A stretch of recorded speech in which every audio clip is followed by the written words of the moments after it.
Hebreus capítulo 11, versículo 3, diz assim a palavra de Deus: pela fé, diga assim comigo, pela fé, entendemos que foi o universo formado pela palavra de Deus, de maneira que o visível veio a existir das coisas que não aparecem. Diga assim de novo: de maneira que o visível veio a existir das coisas que não aparecem. Vamos orar a Deus. Eu quero que você coloque a sua mão sobre a Bíblia, a mão sobre o coração, e vamos orar ao Pai. Meu Deus, essa palavra, Senhor, ela fala sobre fé. Deus querido, eu quero clamar ao Senhor nessa noite, Deus, que haja aqui neste lugar um derramar do Senhor sobre as nossas vidas, no sentido de aprendermos, de entendermos, Senhor, de abrirmos, Senhor, a nossa mente, o nosso coração, para termos esclarecidos esse tema que é tão buscado, Senhor Deus, no dia a dia, mas muitas vezes é tão pouco compreendido. E muitas vezes, Senhor Deus, chega ao fato de causar confusão na mente e no coração das pessoas. Por isso eu te peço, Espírito Santo, revela aqui neste lugar esta palavra para nós, Senhor. Em nome do teu Filho Jesus Cristo. Amém.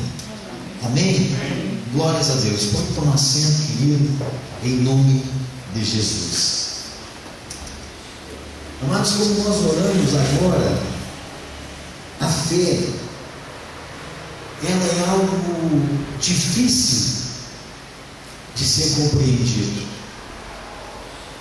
Quantas vezes nós buscamos explicações para a fé? E aí ouvimos alguém dizendo: aquele tem mais fé do que o outro, porque aconteceu um milagre na cadeia e aquela coisa toda. E muitas vezes a pessoa se frustra porque algumas coisas não acontecem na vida dela. E muitas vezes ela está andando até direitinho, ela está fazendo as coisas, procurando fazer as coisas mais certas possíveis, e algumas coisas não acontecem na vida dela, e acontecem na vida do outro, que muitas vezes está fazendo tudo errado. E aí a gente questiona sobre a fé, e a gente começa a buscar em nós uma explicação para isso. E por que não, muitas vezes, buscamos em nós a culpa para as coisas não acontecerem assim? Nos culpamos muitas vezes porque as coisas não acontecem na nossa vida. Mas eu estou fazendo alguma coisa errada, alguma coisa Deus não está se agradando. E eu, em particular, amados, eu sou um grande apaixonado por palavras de homens de um tempo que está ficando remoto, de homens que deram a sua vida realmente para pregar o Evangelho. E eu quero usar aqui nessa noite uma ilustração de um homem chamado Spurgeon, um homem que foi um grande pregador do Evangelho. E eu gostei muito dessa ilustração que ele deu sobre fé. Eu achei muito interessante o que ele falou. E ele coloca que uma pessoa, e por isso que nós colocamos aqui, tem uma cascata. Você consegue perceber que é uma cascata aqui? E aqui é o Niágara. São as cataratas do Niágara. É um dos pontos mais lindos do mundo. É uma das maravilhas do mundo, são as cataratas do Niágara. E ele coloca que uma pessoa, ela está naufragando, ela está nas águas acima da catarata, e ela está até flutuando, mas descendo rumo àquela catarata, e alguém lança uma corda para ela, e ela se segura naquela fina corda, e aquela corda está presa na margem, e essa pessoa se agarra naquela corda e vai se puxando, vai se firmando naquela corda frágil, naquela corda fina, e consegue ficar seguro e não cair na cascata.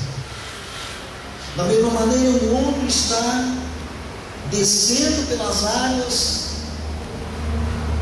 e ao invés de se agarrar numa corda frágil, fina, que está presa na margem, ele se agarra num grande tronco de árvore que está flutuando por sobre a água. E ele se agarra àquele tronco da árvore e ele consegue não se afogar, mas aquele tronco continua descendo as águas, ao ponto de chegar no alto da catarata e descer, e a pessoa acaba morrendo de afogada, acidentada nas águas. Aqui é uma explicação, eu gostei muito dessa explicação no estudo, porque a gente, muitas vezes, a gente coloca muita coisa na fé. E aqui, amados, essa corda, ela, vamos compará-la com a fé. Se essa corda tivesse solta na margem, ela não ia adiantar de nada. Ia ser como aquele tronco que estava molhando, e não ia adiantar de nada. Mas só houve vitória, só houve salvação, só houve um evitar de um grande acidente ali, porque aquela corda estava amarrada. Assim, queridos, é a nossa fé. A nossa fé, essa corda, ela precisa estar amarrada em algo. Ela precisa estar amarrada em Deus. Por isso que a Bíblia diz que tem de fé em Deus. Marcos capítulo 11, versículo 22 e 23, assim: tem de fé em Deus. E se disser a este monte, ergue-te, lança-te no mar, sem duvidar no seu coração, assim se fará com ele. Mas começa dizendo aqui: tenha fé em Deus. Amarra a tua corda, amarra a corda da tua vida em Deus. Procura Ele. Então nós começamos a aprender algumas coisas sobre fé. E nesse sentido, amados, eu gostaria de observar apenas duas coisas com você hoje. Apenas duas coisas: a corda e o tronco. O que significa a corda, amados? A corda significa a nossa fé. E se a nossa fé estiver presa em Deus, estiver agarrada em Deus, nós vamos conseguir vencer as situações na nossa caminhada. Nós vamos conseguir alcançar a vitória quando a nossa fé, quando a nossa corda está agarrada em Deus. Em contrapartida, o tronco significa o homem. Você conhece alguma coisa que mude mais do que a mente do homem? Hoje eu quero um carro vermelho, amanhã eu quero um carro amarelo, depois da manhã. Não é assim? Eu gostei daquela casa, mas essa aqui é melhor. Aí eu vejo lá em casa a Rose passa uma chapinha no cabelo e vem para mim, raspou meu cabelo, vizinho, gostei. Como eu gosto da Rose. No outro dia, ela chega para mim com o cabelo enrolando, pontinho, dizendo: olha aquele cachinho. Já apareceu o cachinho, já ficou feliz com o cachinho. Nós mudamos de opinião, nós mudamos muito. E infelizmente, queridos, muitos de nós, ao invés de firmarmos nossa fé em Deus, nós firmamos a nossa fé no homem.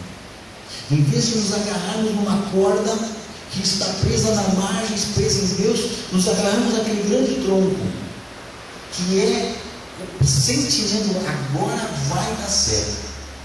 Agora, meu Deus, esse negócio aí agora vai. Sentimento do homem, vê aquele negócio de, mas é coisa do homem. Por mais que aquele tronco, por um determinado instante, ele boiou, ele flutuou, ele conseguiu ficar ali sobre as asas daquele tronco, mas daqui a pouco aquele tronco caiu.